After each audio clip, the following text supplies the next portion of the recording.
이번 시간에는 실내 공간 오염물질의 시료 채취 방법에 대해서 알아보겠습니다. 학습 내용으로는 이렇게 두 가지가 있는데요. 다중이용시설에서 시료 채취를 하는 방법 중에서 유지 기준 항목, 그 중에서도 PM10과 총부유 세균에 대해서 알아보도록 하겠습니다. 일전에 보여드렸던 표인데요. 실내 공간 오염물질의 기준입니다. 유지 기준인 미세먼지와 총부유 세균을 보시면 총부유 세균은 의료기관과 보육시설, 국공립 노인 요양시설 및 노인 전문병원, 산후조리원에 대해서만 있고 미세먼지는 150, 100, 200 이렇게 이하로 지켜줘야 됩니다.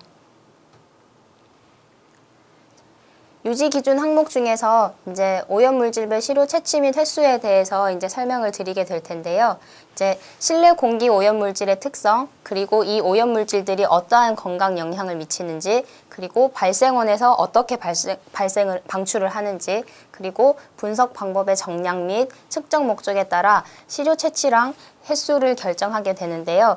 특히 다중이용시설에서는 이 실내 공기를 채취할 때 대상 시설의 오염도를 대표할 수 있는 그런 시설의 이용객의 많은 시간대에서 실시를 해야 되게 됩니다.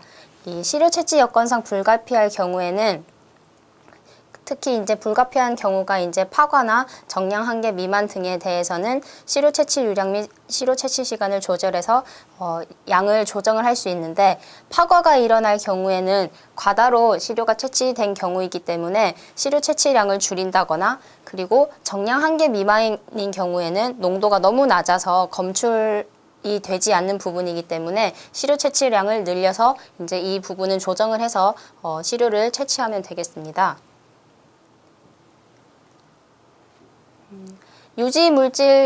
유지 기준 중에서 이제 미세먼지와 총부유 세균에 대해서 설명을 드린다고 했었는데요. 최소 시료 채취 시간은 미세먼지의 경우에는 6시간이고, 그러니까 6시간을 포함하여 그 이상을 채취해야 되고, 횟수는 1회. 시험 방법은 이렇게 두 가지가 있지만 주 시험 방법인 중량법을 이용하게 됩니다. 특히 지하 역사의 경우에는 출퇴근 시간인 7시부터 9시 또는 6시부터 8시를 필히 포함해서 시료를 채취해야 되게 됩니다. 총부유 세균의 경우는 3회를 측정을 하게 되는데 총 시료 채취량이 250리터 이하가 돼야 되고요. 이 3회라는 것은 처음 하고 20분 이상 간격을 두고, 그 다음에 두 번째 채취를 하고 또 20분 이상 간격을 두고 마지막으로 세 번째 채취를 해야 되게 됩니다. 시험 방법은 충돌법으로 시료 여기 이제 비고란에서 아까 설명드렸던 20분 이상을 시료 채취 간격으로 두고 채취를 하면 되겠습니다. 이제 미세먼지에 대해서 이제 설명을 드리게 될 텐데요. 중량법을 이용하게 됩니다. 이 미세먼지는 그 여가지, 그러니까 필터에 1에서 30 LPM, 그러니까 리터 퍼 미니트 정도의 공기 유량으로 채취를 해서 채취 전후의 여가지 중량을 차이를 이용해서 이 먼지가 실내 공기 중에 얼만큼 존재하는지 이 농도를 측정하는 방법인데요. 이제 PM10이라는 것은 그 공기 역학적 직경이 10 마이크로 이하인 먼지 입자를 말하게 됩니다. 그래서 여기 이제 그래프를 보시면은 이 포집 효율이 10 마이크로미터에서 50% 이상인 부분을 말하게 되거든요. 그래서 이 PM10을 측정할 때는 이제 여기 보시는 바와 같이 이제 임팩터가 있게 되는데요. 이제 이 임팩터는 미니 볼륨 에어 샘플러라는 5리터 퍼 미닛을 이용해서 측정하는 것인데, 이제 5 LPM으로 이제 펌프를 이제 가동을 시켰을 때 10 마이크로미터인 입자가 이게 포집이 될 수 있도록 만들어진 이제 이 임팩터입니다. 이것을 이용해서 이렇게 생긴 필터에 지금 예전에 측정했던 필터를 가지고 나왔는데요. 이제 이렇게 생긴 필터에 이제 포집을 하게 되고, 이것을 측정하기 전과 후로 나뉘어서 이제 이 무게 차이를 이용해서 그 농도를 측정을 하게 됩니다. 이제 시료 채취 기구에는 여러 가지가 있습니다. 그 중에서 이제 사이클론식과 중력 침강령형 그리고 관성 충돌형이 있는데, 일단 제가 가지고 나온 것은 이렇게 관성 충돌형이라고 해서 이제 펌프를 이용해서 이렇게 빨아당기게 되면 여기 사이에 보이는 그 구멍을 통해서 이제 공기가 빨려 들어가게 되고, 조금 전에 보여드렸던 이 임팩터에서 그 먼지 크기가 분리가 돼서 10 마이크로미터 이하의 입자가 여기로 들어가게 되고, 그 밑단에 이제 필터가 존재하게 돼서 이제 먼지가 포집되게 되는 것입니다. 그렇게 해서 이제 여과지를 이제 고정시키는 프레임, 망, 패킹이 있게 되고, 보여드렸던 여과지, 이 여과지의 조건은 0.3 마이크로미터의 입자상 물질에 대해서 99% 이상의 초기 표집률을 갖는 것이어야 되고, 압력 손실이 낮아야 되고, 그래야 유량을 유지시킬 수 있기 때문에 압력 손실이 낮아야 되고, 그 다음에 입자상 물질을 채취하는 것이기 때문에 기체상 물질의 흡착이 적고, 또 수분이나 전도에 대해서 이게 낮은 그런 여과지여야 합니다. 그 다음에 취급하기가 쉽고 또 충분한 강도를 가져야 됩니다. 그러니까 잘 찢어지지 않고 포집하는 데 있어서 문제가 일어나지 않는 여과지여야 됩니다. 그리고 분석에 방해되는 물질을 함유하지 않아야 됩니다. 그러니까 먼지를 포집하는데 필터 자체에 많은 먼지가 있으면 되지 않는다는 것입니다. 그 다음에 그 먼지를 끌어당기기 위한 펌프와 그 펌프에서 유량을 조정하는 유량계, 그리고 이 포집 전후의 여과지 무게를 재기 위한 저울이 필요하게 되는데, 이 저울은 그 10의 마이너스 6승 그램, 그러니까 0.001mg의 감도를 갖는 분석용 저울이 필요하게 되고요. 데시게이터라는 것은 이제 이 여과지를 그 무게를 재는데 수분의 무게는 포함하면 되지 않기 때문에 그 측정을 하기 전에 데시게이터에서 여과지를 항량을 시키고, 이 항량을 시키기 위한 그 건조제가 실리카겔과 염화칼슘이 있습니다. 그래서 바로 데시게이터에서 꺼내서 무게를 잴 수 있게끔 질량 측정실 내에 데시게이터가 있어야 합니다. 네, 이제 조금 전에 설명드렸던 저울의 모습인데요. 이제 여기에 보시면 0.000mg이라고 되어 있습니다. 그러니까 10의 마이너스 6승 그램 이상의 감도를 가지는 저울이고요. 이제 요것은 저울 자체 내에 오토 캘리브레이션을 할 수 있게끔 이제 오토 캘리브레이션을 하는 모습을 나타낸 것이고, 이 저울이 10의 마이너스 6승 그램의 감도를 가지기 때문에 매우 민감한 것이라서 이렇게 그 약간의 진동에도 흔들리지 않게끔 고무판 위에 있는 이 큰 돌 위에다가 저울을 놓고 저울이 웬만한 진동에는 흔들리지 않게끔 이제 이렇게 자리에 흔들리지 않는 위치에 위치한 것을 보여주는 것입니다. 자, 저울에 대해서 알아보았고요. 이제 그 시료를 직접 채취하는 기기에 대해서 알아보겠습니다. 미니 볼륨 에어 샘플러라는 것인데 주로 줄여서 미니볼이라고 부르게 되고요. 이것은 이제 조금 전에 보여드렸던 이 임팩터를 사용해서 이제 임팩터가 여기에 장착이 되게 되는데요. 5rpm으로, 그러니까 5리터 퍼 미닛의 유량으로 공기를 빨아들이고, 그래서 그 필터에 포집을 하게 되는 것을 말합니다. 그래서 여기 보이는 이 미니 볼륨 에어 샘플러라는 것의 본체 뒷부분에 펌프가 존재를 하게 되고, 그 펌프의 유량이 맞는지 확인하기 위해서 여기 유량계가 존재하게 됩니다. 이 유량계로 여기 지금 5rpm으로 이제 공기를 끌어당기는 모습을 표현한 것이고, 가장 이 미니 볼륨 에어 샘플러에서 가장 중요한 부분인 이 이제 임팩터와 이제 필터를 이제 표현한 그림입니다. 여기에 보시면은 비가 들어오는 것을 방지하기 위해서 레인햇이 있게 되고요. 펌프를 이용해서 끌어당기게 되면은 유량이 이렇게 흐르게 됩니다. 이렇게 아랫부분으로 흐르게 되는데, 이 임팩터에서 PM10 이하의 물질이 걸러지게 되고, 그것이 여기 필터에 포집이 되게 되어서 이제 우리가 말하는 그 미세먼지를 중량법을 이용해서 측정을 할 수 있게 되는 것입니다. 그러면 이 측정한 것을 이제 농도를 계산을 해야 되게 되는데요. 이 농도를 어떻게 계산할 것이냐? 이제 농도 계산에 필요한 것이 그 무게와 그 다음에 공기를 포집한 유량이 필요하게 되는데,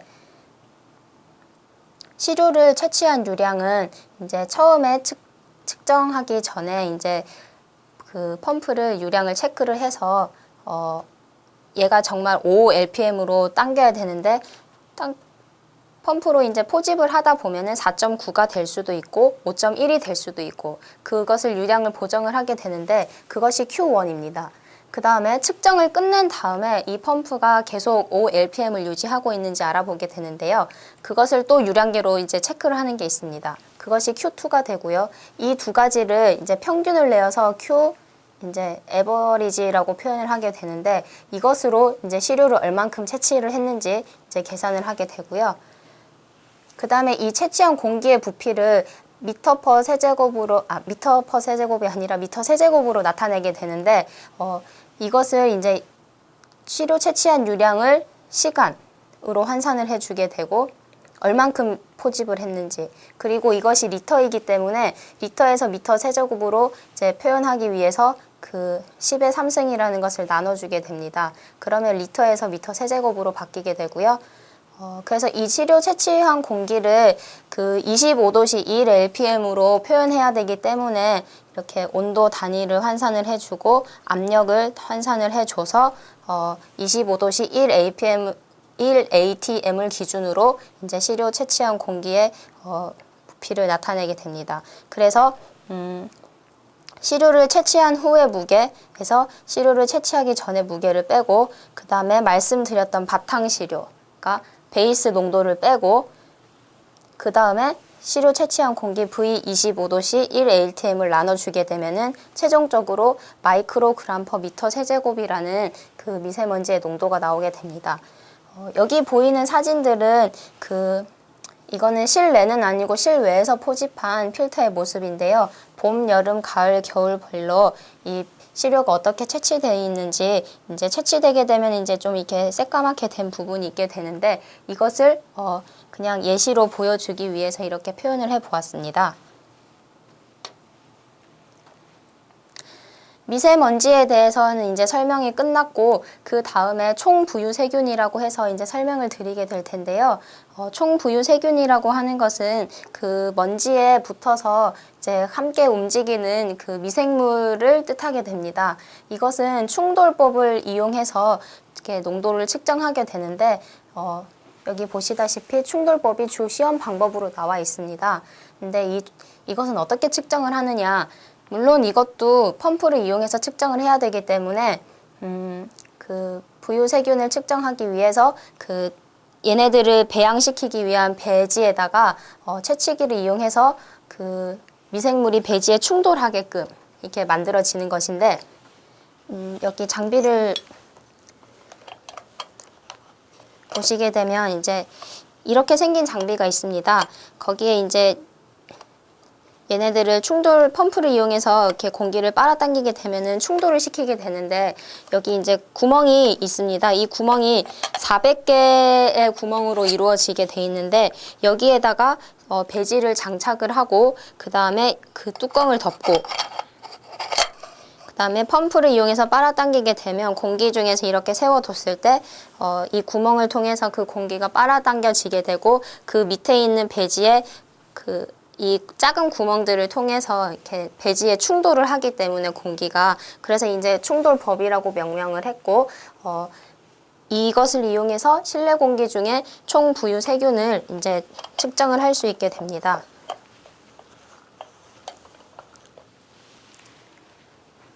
그래서 이제 이 배지가 상당히 중요한 부분을 차지하게 되는데요. 이제 미생물의 증식이나 생존능의 유지를 돕기 위한 천연 또는 합성 성분 함유하는 액체, 방고체, 고체상의 물질의 제재로 그 측정하기 전에 수분이 이제 맺히지 않게끔 관리를 잘 해줘야 되는데, 측정하기 전에 또한 여기에 미생물이 증식하지 않게끔 멸균기에 잘 보관을 해뒀다가 측정을 해야 되게 됩니다.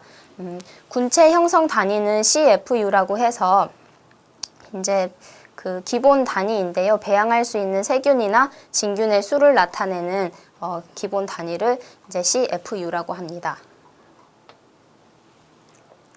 자, 그러면 이제 이 측정 방법은 어떻게 이제 이루어지느냐? 이제 부유세균 측정 장비를 조금 전에 보여드렸다시피 이제 충돌 방식을 이용해서 이제 채취를 하게 되는데요. 이제 400개의 구멍, 정말 많은 구멍을 이용해서 이제 이 충돌 방식의 채취 장비 혹은 이와 동등한 성능의 장비가 일반적으로 사용되게 됩니다. 네, 그래서 일정량을 흡입하여, 그래서 일정량이라고 하는 것은 이제 250리터 이하를 포집을 하게 되는데, 이것을 배지에 충돌시키고 그래서 그 공기 중에 부유세균이 얼만큼 존재하는지 알아보게 되는 것입니다. 그래서 이 부유세균이 흡착된 배지를 배양기에 넣고 배양해서 증식을 시키게 되는데요. 그 배양기라고 하는 것이 이제 이틀 48시간 이상을 이제 증식을 시키게 되는데 그래서 이제 빨아당긴 공기의 양이 있을 테고 직접 센 그 미생물의 수 CFU가 있을 거고 이것을 이용해서 이제 계산을 하게 됩니다.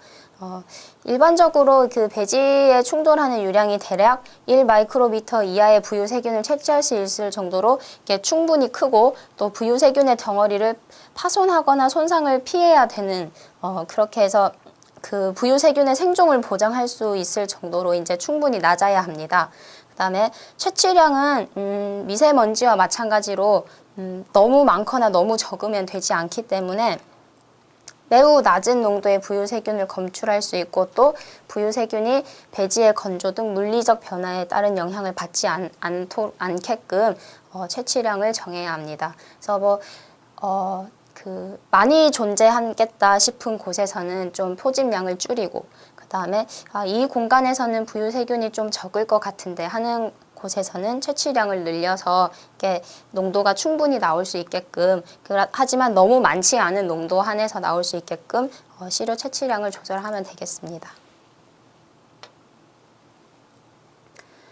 그다음에 이제 얘네들을 이제 멸균기와 배양기도 이제 분석 기기에 이제 존재를 하게 되는데 중요한 것은 이제 배양기랑 멸균기 모두 이제 온도가 잘 유지되어야 합니다. 그러니까 같은 공간 내에서라도 어떤 곳은 온도가 높고 어떤 곳은 온도가 낮은데 배양기랑 멸균기는 그 온도가 고루 유지될 수 있게끔 공기 순환도 잘 시켜주는 그런 챔버로 구성이 되어 있어야 합니다.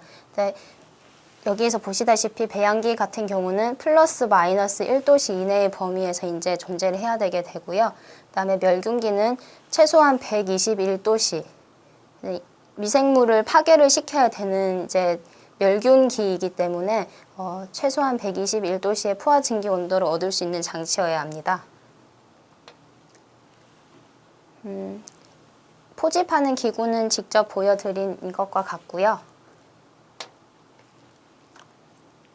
그래서 조금 전에 간략하게 설명을 드렸었는데 채취하고자 하는 지점 이 역시 그 사람이 숨쉬는 높이인 1.2에서 1.5m 높이에서 채취를 해야 되게 되는데 최초 시료 채취를 한 다음에 최소 20분의 간격을 두고 20분 이상, 그러니까 최소 20분이기 때문에 20분 이상의 간격을 두고 두 번째 시료를 채취하게 됩니다. 그리고 또 20분의 간격을 두고 시료를 채취하게 됩니다. 이렇게 해서 3회 연속으로 측정을 하게 되고요. 그 다음에 실내 공기가 이제 배지에 잘 접촉할 수 있게끔 그 측정 기기에 잘 장착을 해야 되고요. 그 다음에 그것이 측정이 끝나면은 그 샬레의 뚜껑을 잘 덮어서 다른 미생물이 침입하지 않게끔 파라필름 같은 것으로 잘 밀봉을 해야 되게 됩니다. 그리고 실험 전에는 배지에 물기가 생기지 않게끔 잘 준비를 해야 되고요.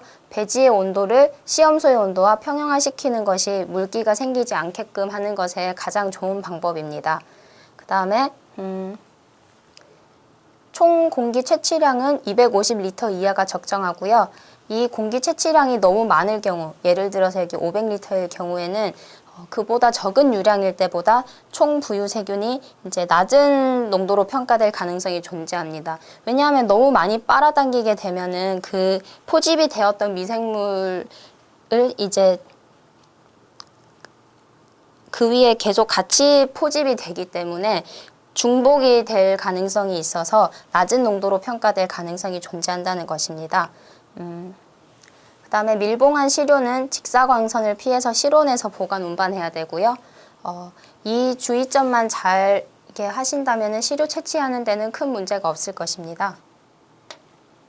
시료 채취 방법에 대해서 알아보았고, 그러면 이 정도 관리를 어떻게 할 것이냐에 대해서 알아보도록 하겠습니다. PM10과 마찬가지로 이 부유세균도 현장 바탕 시료가 필요합니다. 이제 필드 블랭크라고 하는데 배지의 오염 여부를 확인하기 위해서 그 전체 시료 개수의 10%를 이제 실험에 이용한 배지와 동등한 조건에서 이렇게 실험 배지를 실험 장소에 가지고 가서 개봉하지 않고 밀봉한 상태로 그대로 뒀다가 그 다음에 실험한 배지와 들고 와서 얘네의 배지가 정말 깨끗한 상태인지 이제 확인하는 것인데요. 이것을 그 현장 바탕 시료로 하게 됩니다. 그래서 최소 여기 2개 이상이라고 표현을 해뒀는데 처음에 배지를 구입을 하게 되면은 이렇게 같은 이 봉지에 이제 10개가 들어있게 됩니다. 그래서 거기에서 2개를 꺼내서 이제 필드 블랭크를 이용하면 되고요. 그래서 그것을 바탕 시료로 하게 됩니다. 그 다음에 펌플은 이제 유량이라는 것이 이제 존재를 하기 때문에 이것으로 농도가 환산이 되기 때문에 유량을 잘 보정하고 이제 들고 나가서 시료를 채취하고 또 들고 온 다음에 이제 시료 채취가 끝난 다음에 그 유량이 정확히 지켜졌는지 또 확인하는 차원에서 유량을 확인하게 됩니다. 그리고 배지의 보관은 이제 여기 제조사의 지침서를 따른다고 했는데요. 이제 이 배지라는 것 자체가 아가를 이용해서 만드는 것이기 때문에 보관 조건도 필요하게 되고 또 유효 기간도 존재하게 됩니다. 그래서 이 보관 조건, 유효 기간, 사용 등 모든 경우에 제조사의 지침서를 따르면 됩니다. 그다음에 이제 시료를 이제 들고 와서 이제 얘네를 배양기에 배양을 시켜야 되게 되는데 배양기 사용 시 주의 사항이 있습니다. 배양기가 이제 그 직사광선에 의해서 온도가 변하면 안 되기 때문에 또 그 직사광선이 이제 투입되면 안 되기 때문에 배양기의 벽면은 직사광선으로부터 보호를 받아야 되고요. 그다음에 어떤 모양의 이제 어떤 형식의 배양기를 사용하더라도 이제 배지는 온도 평형을 이루는데 장시간이 필요하기 때문에 너무 그 안에다가 많은 시료를 채우지 않도록 해야 되고 또 온도 평형을 이루기 위해서 그 이 시료 채취가 이루어지기 전에 온도 평형을 맞춰 놓고 온도가 일정하게 유지되는지 확인하는 작업이 일단 필요하게 됩니다. 그리고 그 배양기에 이제 패트리 접시나 이제 시험관을 넣을 때는 이들이 그 여기에서 이제 25mm 이내라고 했는데요. 벽에 붙지 않고 시료가 이제 벽면이 있으면 시료가 뭐 한 이 정도 선에서 존재하게끔 이제 벽에 붙지 않고 또 공기 순환을 여기 이제 주의해야 된다고 했는데 공기 순환이라는 것은 이제 기류를 어느 정도 줌으로써 그 온도를 일정하게 유지시키기 위한 것이지 그 안에 있는 것이 다른 것과 섞이는 그런 공기 순환까지는 이루어지지 않아야 합니다. 그 다음에 패트리 접시 자체가 6개를 초과하는 적층을 하게 되면 안 되는데 이 모든 것은 이제 그 다른 시료의 영향을 받지 않게 하기 위해서 이렇게 하나가 여기 있으면은 이 정도의 간격을 두고 이렇게 떨어뜨려 놓게끔 그렇게 해서 배양을 시켜야 합니다. 네, 이제 분석하는 방법이 이제 배양인데요. 그 패트리 접시가 있고 그다음에 여기 아가가 있게 되고 그 위에 이제 뚜껑으로 덮게 됩니다. 이제 시료 채취를 할 때는 패트리 접시 뚜껑을 제거하고 이거 자체를 이제 시료 채취 기구에 이렇게 올려놓게 되지만은 시료 채취가 끝난 다음에는 페트리 접시를 덮고 이제 밀봉한 다음에 가지고 오게 되는데, 그 가지고 온 것을 배양기에서 배양을 하게 될 때에는 밀봉한 채로 얘를 뒤집어서 배양기에 넣게 됩니다. 그러니까 아가의 방향이, 그러니까 채취된 아가의 방향이 아래로 향하게끔 하게 되는데, 여기서 온도가 중요하다고 아까 말씀을 드렸는데, 온도는 35도씨에서 플러스 마이너스 1도씨에서 이렇게 온도가 유지되는 상황에서 48시간, 그러니까 이틀을 이제 배양기에서 배양을 하게 되고요.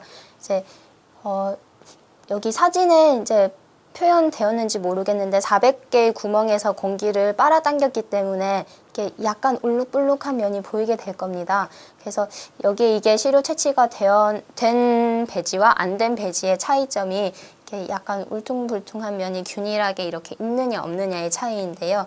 그래서 배양기에 넣자마자 이제 한 12시간이 지났을 때 이렇게 하나가 생성되게 되었고요. 그래서 이게 이제 48시간이 지났을 때의 모습인데, 뭐 흰색의 미생물도 있고 노란색, 그리고 연한 노란색, 뭐 어떤 장소에서는 빨간색의 이제 균이 발견되기도 했었는데, 이 색깔만으로는 균이 어떤 종류인지는 알 수 없지만 여기 실내 공기질에서 말하는 총부유세균은 그 미생물의 개수를 세기 위한 것이기 때문에 종류까지는 파악하기는 힘듭니다. 하지만 공기를 빨아당긴 유량과 그 다음에 이 개수, 그것을 환산하는 짐락표에 의해서 미생물이 채취한 공간에서 얼만큼 존재하는지를 알 수 있게 되는 것입니다. 그 다음에 이 배양이 끝나게 되면은 농도를 환산을 하기 위해서 개수를 하게 되는데요. 미생물은 개수는 직접 눈으로 하게 됩니다. 그래서 배양 중 증식되는 세균의 확산으로 인해 개수가 곤란할 수 있기 때문에 지금 조금 전에 사진으로 보여드렸다시피 이렇게 어느 정도 시간이 지나면은 그러니까 한 12시간 정도 시간이 지나면 한번 확인을 하고, 그 다음 12시간, 여기는 24시간 단위로 증식 상태를 관찰하고 짐락수를 세워 놓는다고 했는데, 미생물이 많이 존재하는 공간에서는 12시간 단위로 이제 확인을 해도 무방합니다. 그래서 그 하나의 지점에서 사용한 배지가 여러 개일 경우에는 각 배지의 짐락수를 센 후 평균을 하여서 측정 대상 실내 공간을 총 부유 세균수로 함. 예, 그래서 그러니까 많은 시료를 채취했을 경우에는 이제 평균을 내면 되게 됩니다. 시료 채취 장치 자체가 400개의 구멍을 가지는 것이기 때문에 그 400개의 구멍보다는 이렇게 짐락수가 많을 수 없습니다. 그렇게 되면은 시료가 이제 시료의 평가, 그러니까 그 농도, 그 공간에서 이게 부유세균의 농도의 평가가 제대로 이루어지지 않기 때문에 만약에 이 부분이 잘못되었다 하면은 시료 채취량을 다시, 그러니까 시간과 시료 채취량을 조절을 해서 다시 채취를 해야 되게 됩니다. 그래서 이것 또한 이게 같은 설명인데 400개의 구멍 위치에서 모두 짐락군이 형성이 되었다. 이것은 너무 많은 공기를 채취한 것이기 때문에 시료 채취량을 줄여야 하는 것이고요. 그래서 시료를 이제 다시 채취하는 재시험을 해야 됩니다. 그 다음에 이제 여기 짐락수의 보정이라고 나와 있는데요. 그 장비를 구입을 하시게 되면은 이렇게 이제 짐락수를 보정하는 표가 이제 있게 됩니다. 이거는 실내 공기질 공정 시험 기준에도 이제 나와 있는 표인데요. 직접 눈으로 이렇게 센 다음에 그 개수를 어떠한 농도로 환산할 것인지에 대해서 이렇게 그 개수를 직접 이렇게 환산한 표를 말하는 것인데, 이 환산표를 이용을 해서 계수한 총 부유 세균을 짐락수를 보정을 하고, 이 보정된 짐락수를 이용해서 공기 중의 농도를 이제 계산하는데 사용되게 됩니다. 그럼 마지막으로 이 결과를 보고해야 되게 되는데요. 그 총 부유 세균의 농도는 이제 CFU, 보정된 짐락수에서 부피, 그러니까 이것도 25도씨 1atm에서 이제 이 환산한 그 공기 채취량을 환산을 해서 이제 이제 나눠주게 되면은 우리가 원하는 실내 공기질 총 부유 세균의 농도를 알 수 있게 됩니다. 여기에서 결과의 표시는 소수점 첫째자리까지 표현을 하게 되는데 여기 보시면 제가 1번부터 마지막 20번까지 이렇게 표현을 해 뒀는데요. 이제 개수를 세기 힘드니까 이제 10개를 하나, 둘, 셋, 넷, 다섯, 여섯, 일곱, 여덟, 아홉, 열 10개를 기준으로 해서 1, 또 10개를 세고 2, 그러면은 1번부터 20개까지니까 200개를 세고 그 다음에 이제 하나씩 따로 떨어져 있는 하나, 둘, 셋, 넷, 다섯, 여섯. 그러면은 총 여기에서는 206개의 개수가 세어지게 되었는데요. 이것을 환산표를 이용해서 보면은 206개는 이제 289라는 수치로 환산을 하게 됩니다. 그래서 CFU는 289라는 수치가 들어가게 되고 이것을 채취한 유량을 이제 25도씨 1LTM으로 나눠주게 되면은 실내 공기질 총 부유 세균의 농도를 알 수 있게 됩니다. 이번 시간에는 그 시료 채취 방법 유지 기준 중에서 이제 PM10과 이제 총 부유 세균에 대해서 알아보았는데요. 여기에서 이제 어떻게 채취를 하는지, 그리고 그것을 어떻게 채취를 하는지, 그리고 그것을 어떻게 계산하는지에 대해서 학습을 해 보았습니다.